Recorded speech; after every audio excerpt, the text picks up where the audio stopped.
que c'est vraiment, ça fait partie des signes des temps. Quelqu'un d'autre qui veut ajouter?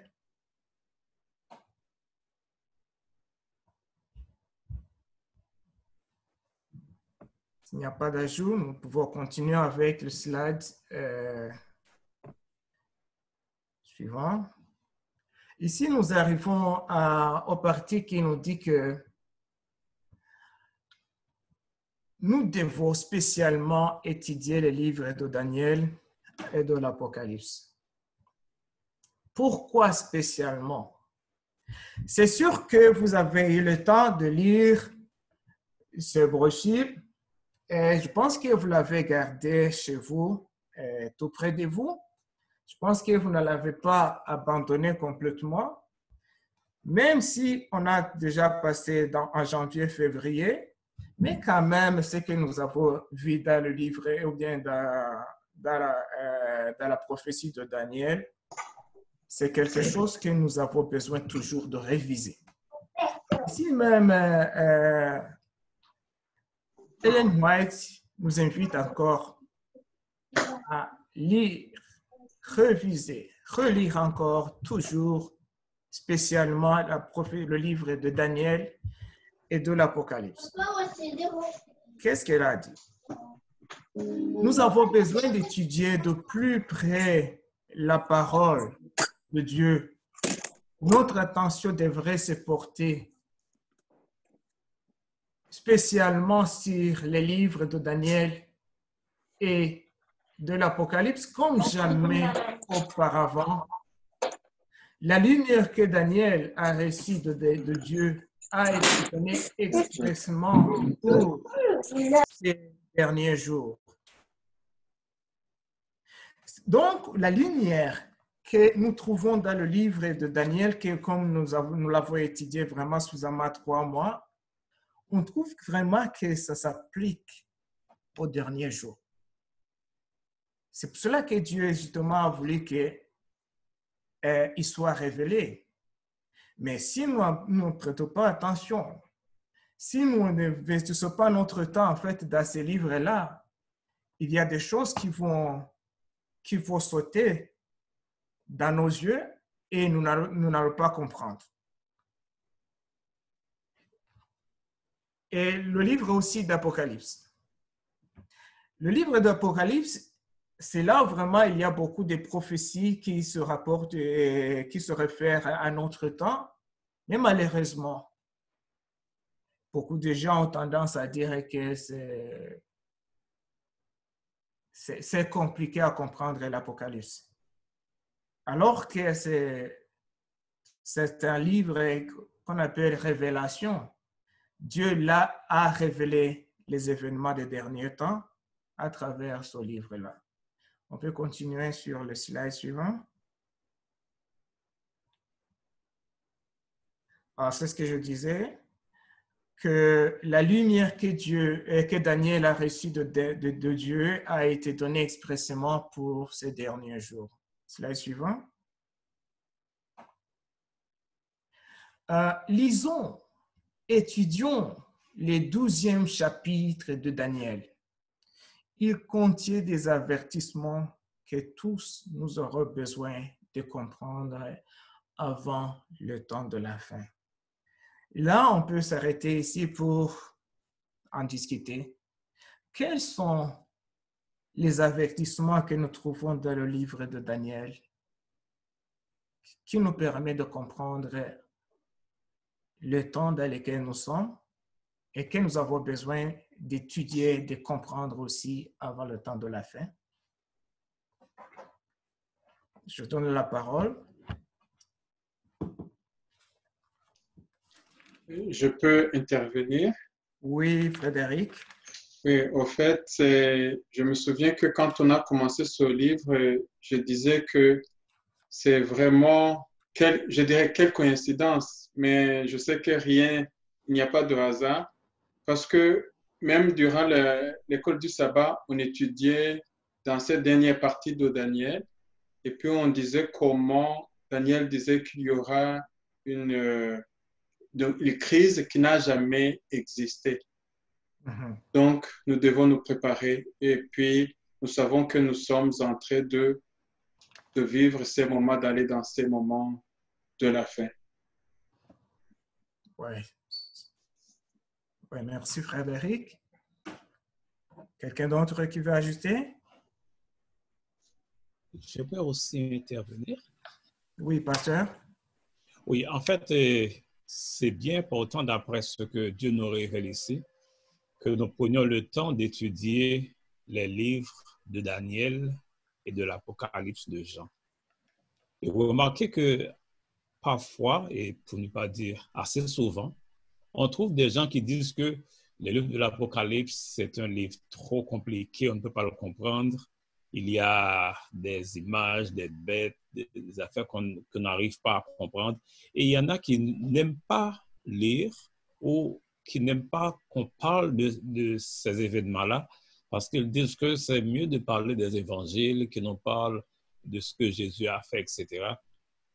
En fait, toute la Bible est inspirée, mais nous avons besoin de comprendre que le message qu'il y a dans le livre de l'Apocalypse et dans le livre de Daniel, c'est un message qui nous concerne de façon bien spéciale parce que nous sommes dans ce temps de la fin.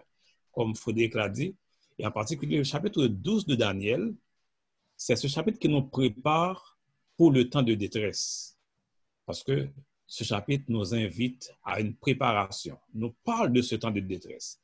Et le livre de l'Apocalypse nous parle en détail comment est-ce que nous devons avoir cette préparation pour ce temps de détresse. Et ce livre dévoile aussi toutes les ruses de Satan pour que nous puissions les comprendre afin d'être prêts pour ce temps qui va arriver bientôt. Oui, merci, pasteur. Je peux vous lire en fait quelques versets, les deux versets qui se trouvent dans le livre de Daniel, chapitre 12, versets 9 et 10. Nous lisons, il répondit, « Va, Daniel, car ces paroles seront tenues secrètes et scellées jusqu'au temps de la fin. » Plusieurs, verset 10, plusieurs seront purifiés, blanchis et épurés. Les méchants feront le mal et aucun des méchants ne comprendra. Mais ceux qui auront de l'intelligence comprendront. C'est ça exactement ce qui se trouve dans le livre de Daniel. Et c'est vraiment le message adressé au peuple de derniers temps, de derniers jours. Et on nous révèle qu'il y aura beaucoup de tribulations, beaucoup de méchants, en fait, vont continuer à faire des mal. Et même les méchants ne vont pas comprendre. Les gens qui ne sont pas avec Dieu ne vont pas comprendre. Ils vont dire, non, ça c'est normal, ça c'est normal. Ils vont appeler toutes les choses comme normales. Mais en réalité, sous le soleil, il n'y a pas de hasard. Nous pouvons continuer avec le slide 20. Lisons et étudions le 12e chapitre de Daniel. Il contient des avertissements que tous nous aurons besoin de comprendre avant le temps de la fin. À moins que nous serons dans la partie, dans le côté des méchants, parce qu'ici on dit que les méchants ne vont pas comprendre, mais si nous ne sommes pas des méchants, alors nous allons comprendre, parce que Dieu va nous révéler tout. Le dernier livre du Nouveau Testament est plein de vérités que nous avons tous besoin de comprendre. Ça, c'est quel livre? Ça, c'est le livre de l'Apocalypse. Oui, Apocalypse ou bien Révélation.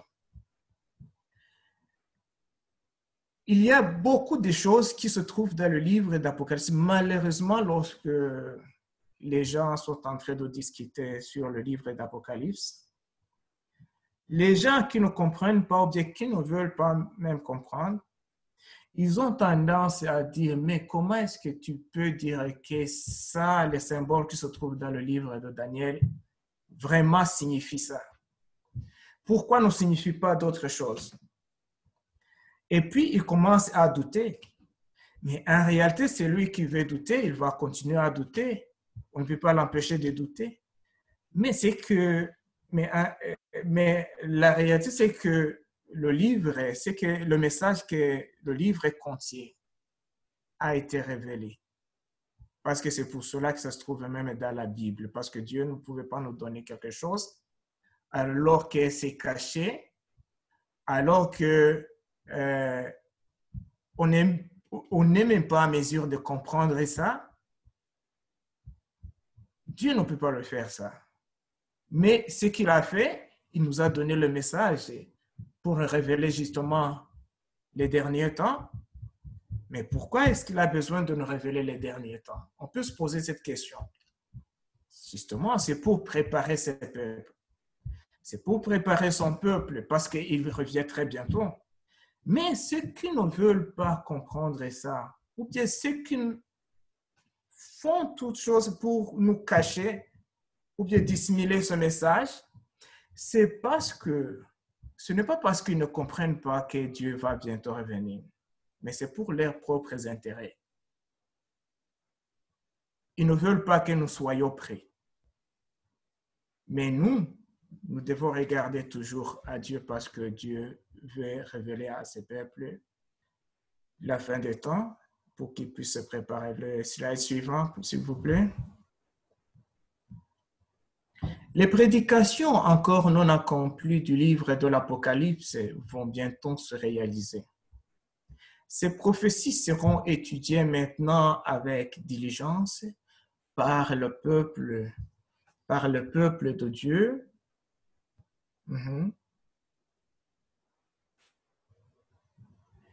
Et devrait être clairement comprise et ne cache pas la vérité et nous avertissent clairement, nous annonçant ce qui doit arriver.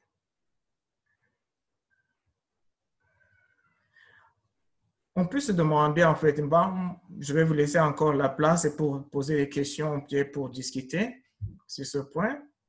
Est-ce que c'est tout le monde qui est capable de lire le livre d'Apocalypse et le comprendre sans l'intervention de quelqu'un peut-être qui a étudié, disons, la théologie, tout ça?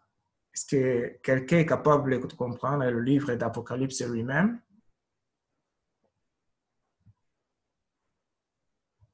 Parce que lorsque nous lisons dans les évangiles, on dit peut-être ça c'est facile, ils sont des récits, tout ça, mais lorsque ça entre dans les livres vraiment d'Apocalypse, là on utilise beaucoup de symboles. Est-ce que tout le monde est capable de s'en sortir facilement?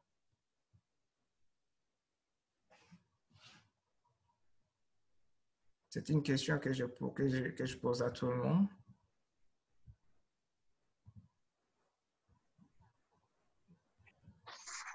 D'après moi, non.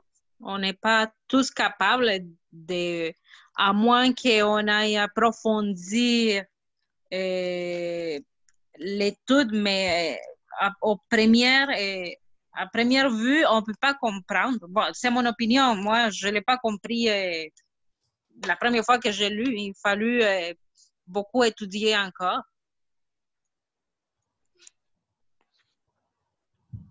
Une autre question alors, lorsqu'on n'est pas capable de comprendre par soi-même, qu'est-ce qu'on fait? Est-ce qu'on laisse, on met ça à côté ou bien il y a quelque chose qu'on peut faire encore pour comprendre? Prier. On peut prier, oui. Il peut y avoir une révélation, oui. C'est sûr et certain que oui, qu'il faut aller, il faut aller chercher à l'église, oui, à l'église, et aller demander aux autres, au pasteur, et c'est comme ça qu'on arrive à comprendre. Ben, c'est comme ça que moi, j'ai pu comprendre un peu mieux l'Apocalypse, justement, à l'église. c'est là que j'approfondis mes connaissances. Mais moi, toute seule à la maison, je n'étais pas capable de comprendre toute seule. Il a fallu que l'Église mette, que les pasteurs aussi. Et c'est ça, il ne faut pas laisser, il faut demander à Dieu de nous donner la sagesse, mais Dieu utilise l'Église et utilise les autres membres d'Église pour nous aider à comprendre. Est-ce que je veux dire quelque chose? Oui, oui, Fredon. Bon, de ce que je comprends, c'est que la parole de Dieu, il ne s'agit pas de la connaissance qu'on peut acquérir, qu'il s'agit de pasteurs, d'anciens ou bien de l'Église même. Donc,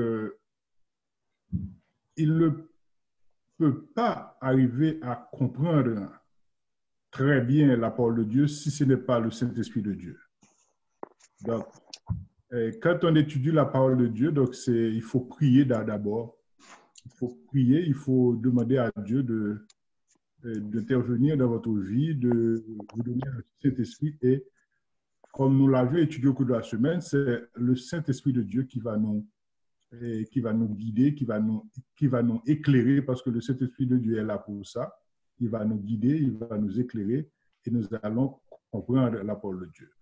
Donc, effectivement, c'est toujours bon d'avoir un guide et quelqu'un qui a lu déjà, mais pour bien comprendre la parole de Dieu, c'est une affaire du Saint-Esprit. Donc, et si on demande à Dieu son Saint-Esprit, donc on va pouvoir comprendre très bien sa parole. Merci, Fredon. En fait, nous avons la chance dans notre Église. Nous avons une lumière qu'on ne trouve pas, qu'on ne peut pas trouver peut-être ailleurs. On ne peut pas les trouver facilement. Non, non, non. On ne peut même pas les trouver parce que nous avons l'esprit de prophétie. L'esprit de prophétie nous permet vraiment de comprendre quelques symboles qu'on a utilisés même dans la Bible qui ne sont pas facilement comprises par une simple lecture. C'est-à-dire, si nous prions et que nous sondons vraiment les Écritures avec volonté de comprendre, Dieu va nous permettre de comprendre de plus. Mais le problème qu'il y a, c'est lorsqu'on n'a pas la volonté d'apprendre la parole de Dieu, lorsqu'on n'a pas la volonté d'approfondir dans la parole de Dieu. Moi, des fois, je me pose la question, mais lorsque j'ai un objectif d'obtenir un certificat ou bien un niveau quelconque à l'école, vraiment, je passe des nuits, j'investis tout mon temps, en fait, pour y arriver. Mais lorsqu'il s'agit de la parole de Dieu, on dit, ouais, on pense que ça doit être automatique et ça doit être très facile comme ça. Et puis, on y entre et puis on va sortir avec toute compréhension de la parole de Dieu. Mais ce n'est pas comme ça. Parce que même la parole de Dieu nous dit qu'il faut sonder les Écritures. Comment on peut sonder alors si on lit superficiellement? Dieu ne nous a pas donné quelque chose qui est incompréhensible. Même si au départ, on peut commencer soit disant que c'est incompréhensible, mais lorsque vraiment on investit le temps et la volonté, Dieu va t'approcher, il va s'approcher de nous et il va nous révéler beaucoup de choses que nous n'étions pas capables de comprendre par nous-mêmes. Fulgence, oui. J'aimerais intervenir aussi un peu. Oui, Fredon. C'est quelque chose que j'ai appris récemment. Personnellement, je ne le savais pas parce que je pensais que pour même nos pionniers qui ont interprété les prophéties de Daniel ou bien d'Apocalypse, au début, je pensais que c'est vraiment Ellen White qui recevait toutes les visions et puis et les mettait directement sur place et puis les autres écrivaient. Mais finalement, j'ai appris que les pionniers étudiaient la Bible. Seulement Ellen White venait soit pour les corriger là où ils étaient en erreur ou bien les encourager dans l'étude qu'ils sont en train de faire. Donc, c'est vrai qu'on doit demander le Saint-Esprit qui nous est même promis, mais en même temps, il faut avoir cette volonté d'étudier sans relâche, vraiment étudier la parole, parce que c'est en étudiant que Dieu même va valider ce qu'on est en train de faire. Donc, il ne faut pas qu'on s'asseye, qu'on lise ce que les autres ont fait seulement. Il faut qu'on continue à vraiment étudier la parole de Dieu. Oui, merci. Il faut continuer sur le slide suivant.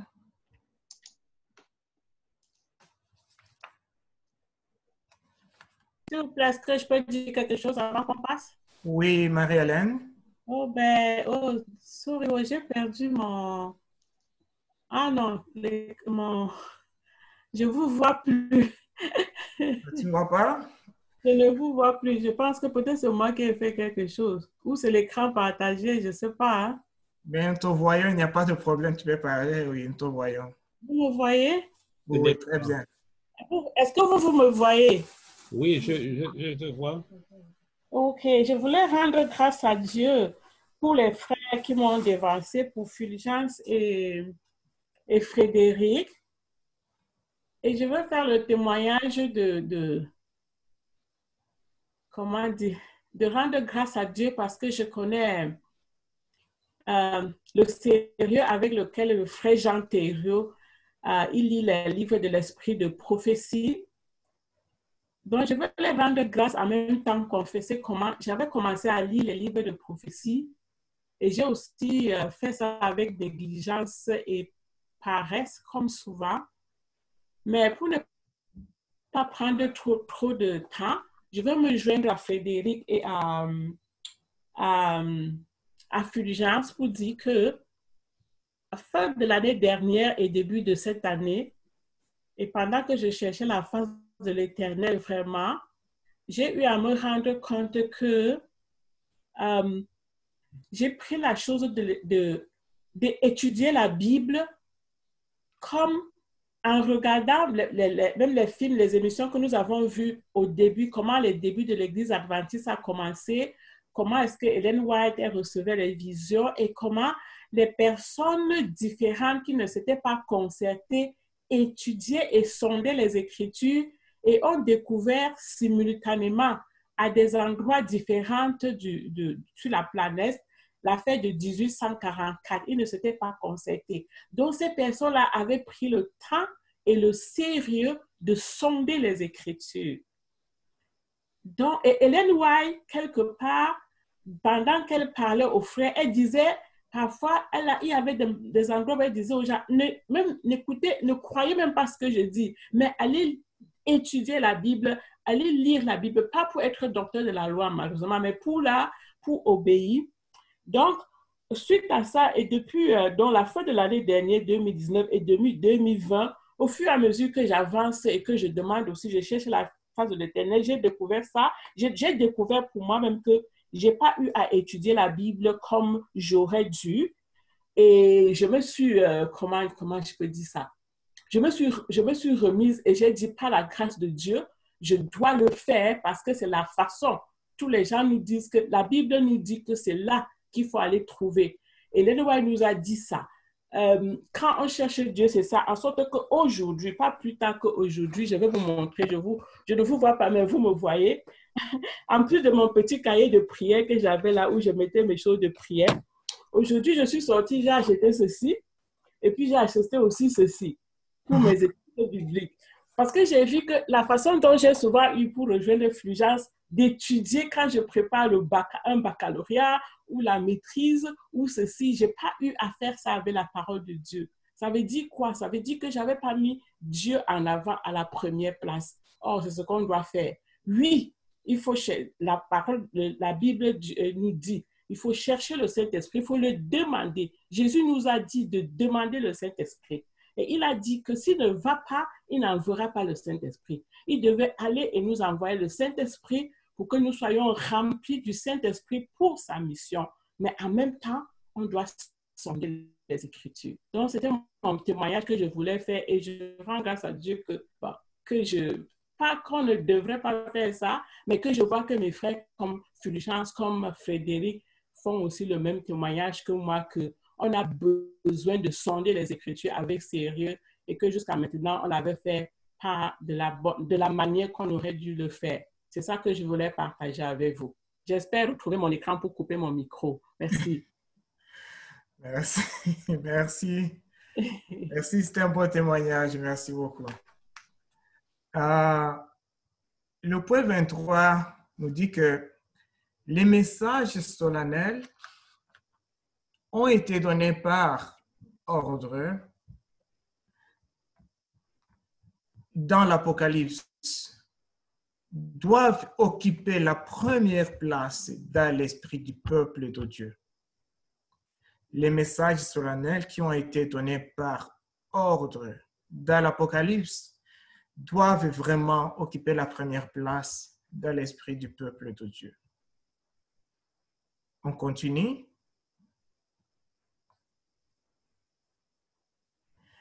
Un sujet dont il faut parler au monde.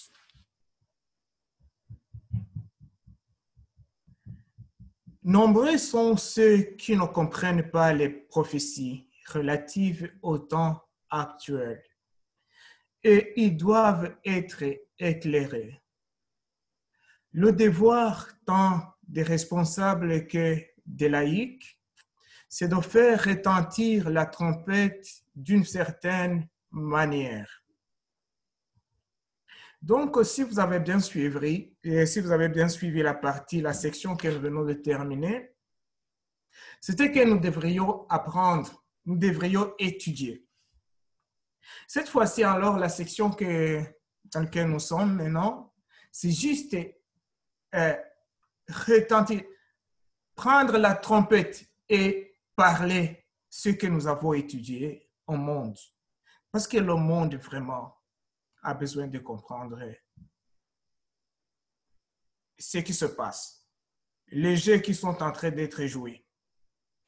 Si le monde alors n'est pas révélé, si on n'a pas, on ne répond pas justement à cet appel, est-ce que vraiment comment le monde va découvrir tout ce qui s'est en train de se faire? Le monde ne sera pas averti à cause de nous. Mais comment est-ce que je vais avertir le monde si moi aussi, je n'ai pas étudié? Si j'ouvre le livre d'Apocalypse et puis je ferme directement les yeux. Si j'ouvre le livre de Daniel et puis je ferme les yeux. Alors que l'esprit de prophétie est en train de nous dire que c'est le message que nous avons vraiment étudié spécialement dans ces derniers temps. Et c'est le message que le monde a besoin d'être partagé. Malheureusement, je vais vous donner un petit témoignage. Il y a là où je suis allé, et puis il y a quelqu'un qui a commencé à parler sur la prophétie. C'était un jeune, et puis il y avait vraiment un vieux qui est vraiment expérimenté dans l'église. Il a dit, mais toi, monsieur, est-ce que tu es en train de parler des choses que tu ne comprends pas? Et d'ailleurs, ce n'est pas le message que le monde a besoin dans ce temps. Mais moi, je me suis demandé, mais est-ce que c'est le Saint-Esprit qui est en train d'utiliser ce vieil homme? Mais en réalité, il y a les gens qui ont peur de proclamer ce message. Alors, l'esprit de prophétie est en train de nous dire, la parole de Dieu nous dit que si nous ne transmettons pas ce message, comment le monde sera averti? C'est un sujet vraiment à la une que nous devons partager avec le monde. On peut continuer sur le slide suivant. Que les gardes élèvent la voix et délivre le message qui est la vérité présente d'aujourd'hui. Montrons au monde à quel temps de l'histoire prophétique nous vivons. Je pense, et puis je termine ici, et puis nous allons partager, nous allons en discuter, et puis parce que nous arrivons même à la fin, vers la fin, je vous donne la parole. Comment est-ce que nous allons partager ce message avec le monde? Est-ce que je peux ajouter quelque chose? Oui, pasteur.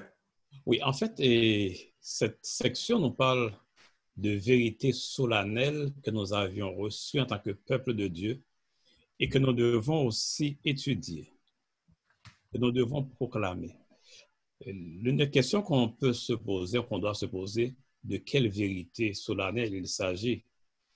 En fait, il s'agit du message des trois anges que nous avons besoin de bien comprendre, bien étudier en tant qu'adventistes du 7e jour, de façon à vivre ce message et aussi à le proclamer au monde. C'est ce message, en fait, qui constitue la vérité présente. Et c'est là notre mission en tant que peuple de Dieu.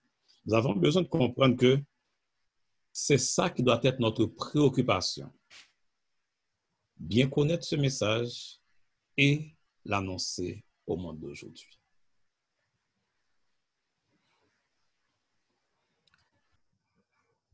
OK. Merci, pasteur. Est-ce qu'il y a une autre intervention? Oui, j'aimerais bien comprendre la réponse à la question de Fulgence qui a dit, si j'ai bien compris, comment.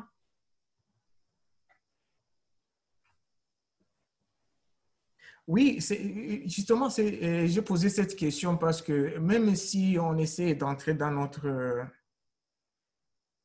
notre contexte ici au Québec, je ne sais pas, justement, c'est la vérité qui est derrière, justement, ce que les gens disent. Ils disent qu'on n'a pas droit même de parler la parole de Dieu à l'école, disons, ceux qui sont à l'école. Est-ce qu'ils disent que dans le travail, on n'a pas droit de parler la parole de Dieu? Mais comment est-ce que justement, dans ce contexte ici au Canada, on peut proclamer ce message? Si on n'a pas ce droit justement de parler à l'école, de parler dans le travail, tout ça. Je peux intervenir, Oui, Frédéric. mais c'est comme si j'ai triché parce que dans quelques semaines, on va avoir un séminaire sur les missionnaires médicaux, je ne sais pas comment on dit ça.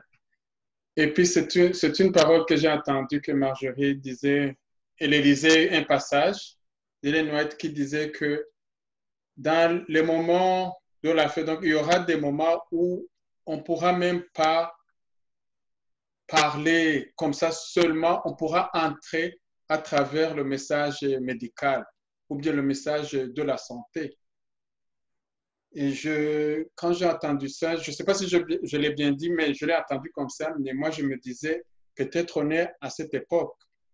Parce que parfois, il y a des gens avec qui vraiment vous n'auriez pas même d'autres conversations, mais quand leur santé va mal, et parfois c'est vraiment même facile de les inviter dans nos réunions. J'ai un collègue au travail, j'avais essayé de lui parler dans plusieurs manières et puis ce n'était pas possible. Mais quand il avait des difficultés, il avait des douleurs un peu partout, et je sais qu'on allait avoir l'Expo Santé, malheureusement, on ne va pas l'avoir, mais il y avait des thèmes sur la santé. Et je l'ai invité en lui lançant ce message sur la santé et il a accepté de venir. Et le programme ne va pas avoir lieu comme on l'avait planifié, mais espérant Dieu, on va l'avoir. Mais parfois, il y a des gens, on peut entrer par ce message de la santé aussi. Merci, Frédéric. J'ai juste une petite... Oh, OK, pasteur. Tu peux parler, ensuite je parlerai. Oui, non, je veux dire comme... il y a aussi... Il faut profiter de nos conversations avec les gens, je pense aussi. Parce que, par exemple, j'ai une collègue de travail, on ne travaille plus ensemble. C'était une collègue à moi, mais on se rencontrait une fois de temps en temps. On allait manger ensemble juste pour juste prendre de nos nouvelles l'une et l'autre. Et puis un jour, elle est venue me voir et puis elle m'a... on s'est rencontrés pour aller manger. Et puis après, en parlant, elle m'a dit comment son fils, qui a 15-16 ans, était dépressif. Il n'allait plus à l'école, il ne voulait plus rien faire et tout ça. Et puis c'est sûr que comme en lui parlant, j'ai dit, tu sais quoi, je vais prier pour toi, je vais prier pour ton fils et tout. Mais ensuite, après cette conversation qu'on avait eue, le pasteur Rémi était venu faire son séminaire sur justement la dépression, l'anxiété. Et il y a une jeune de notre église qui avait participé à ce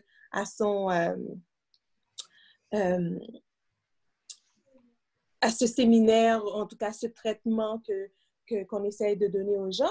Et puis je me suis dit, ah, ça pourrait aider. Peut-être que je devrais peut-être appeler ma collègue et lui parler de cela pour voir si elle serait intéressée à emmener son fils. Je pourrais la mettre en contact avec une personne de notre église qui est déjà passée par là. Et puis, tu vois, c'est juste de trouver les moyens et de prier Dieu, même pendant nos conversations avec les gens, et qu'il nous donne l'opportunité, la possibilité, les mots et les outils de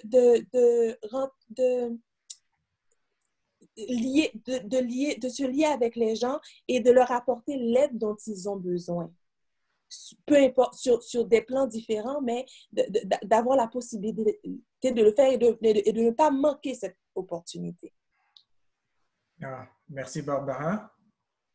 Pasteur? Oui, moi, j'aborderais aussi dans le même sens. C'est vrai qu'un temps va arriver où on ne pourra plus prêcher l'Évangile. Ça va être seulement l'œuvre missionnaire médicale. Tandis qu'on se prépare pour ce temps, je crois que présentement, nous avons encore l'opportunité de parler de Dieu. Certes, dans notre société, qui est une société où les gens ont rejeté Dieu, nous avons besoin vraiment d'être guidés par le Saint-Esprit pour réussir dans l'œuvre de l'évangélisation. Parfois, moi, dans l'expérience que j'ai faite dans ces milieux, il y a des endroits où je suis, Dieu ne m'a pas demandé de parler de la Bible, je n'ai pas parlé de la Bible. Il y en a d'autres, c'est quand je pars, je leur donne un livre à lire. Il y en a d'autres à qui j'ai parlé. Il y en a que j'ai invités à l'église. Il y en a qui sont venus. C'est dans ce milieu de travail. Et l'une des expériences que j'ai faites, j'étais même étonné quand c'est arrivé. Une fois, avec plusieurs collègues, on est allé au restaurant. Et quand on a fini de commander, j'étais étonné. Il y a un des collègues qui m'a demandé de prier avant qu'on mange parce qu'il sait que je suis pasteur. Cela signifie qu'il y a une influence que l'on doit quand même exercer, peu importe le milieu. L'important, c'est de demander à Dieu de nous guider à travers tout ce que nous devons réaliser. Parce que si c'est l'Esprit qui nous guide à parler, Dieu a déjà préparé le terrain. Mais si l'Esprit ne nous a pas demandé de parler, c'est mieux de ne pas parler. Parfois aussi, ça va être de parler de la santé, c'est aussi une façon, mais demandons à Dieu l'inspiration pour savoir quoi dire exactement. Amen. Amen. Pardon, si je peux apporter ma petite contribution en 1 minute dans ça, c'est que je suis parfaitement d'accord avec ce que le pasteur a dit. C'est pourquoi j'étais très, très, comment dire, touchée par, lorsqu'on a commencé l'activité avec les dons du Saint-Esprit et que j'étais comme si l'Église pouvait vraiment nous orienter maintenant vers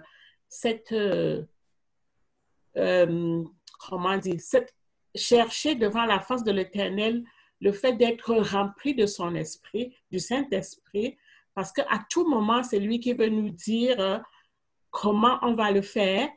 Et comme la première étape de prêcher, ça, c'est vraiment nous-mêmes de vivre notre foi, d'obéir aux Saintes Écritures, et que dans notre travail, Jésus veut que nous soyons ses témoins.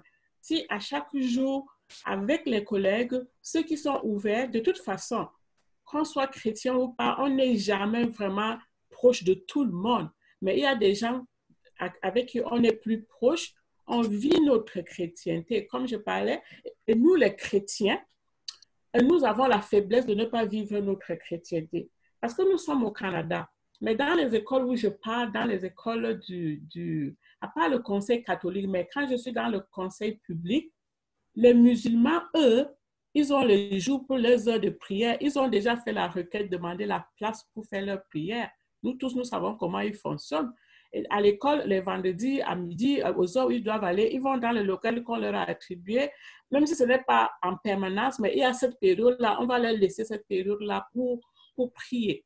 Donc, j'avais aussi une sœur comme ça, là, avec qui j'échangeais souvent. Parfois, le midi, on va passer notre dîner ensemble, on va un peu échanger la parole de Dieu. Donc, pour me résumer, c'est vraiment la première étape, c'est de vivre nous-mêmes la parole de Dieu, donc obéir, demander être rempli du Saint-Esprit, pour que devant chaque cas, comme vraiment le pasteur a dit, si ce n'est pas le Saint-Esprit qui t'oriente et que c'est toi-même qui fais les plans pour ta tête, pas ton propre zèle, ce n'est pas vraiment l'évangile que Jésus nous a dit de faire. C'est guidé par le Saint-Esprit qu'on peut faire la chose. Merci beaucoup. Amen. Désolé, en fait, nous allons clôturer par ici parce que le temps arrive de clôturer. Je vous remercie vraiment de vos interventions. Je vous remercie de votre participation.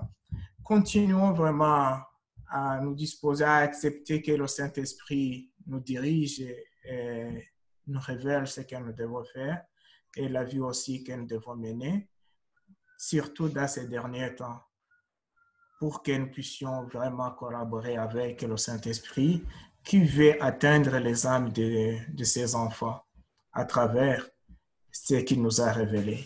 Que Dieu nous aide et que Dieu continue à nous bénir et continue à bénir son Église aussi, au nom de Jésus. Amen. Amen.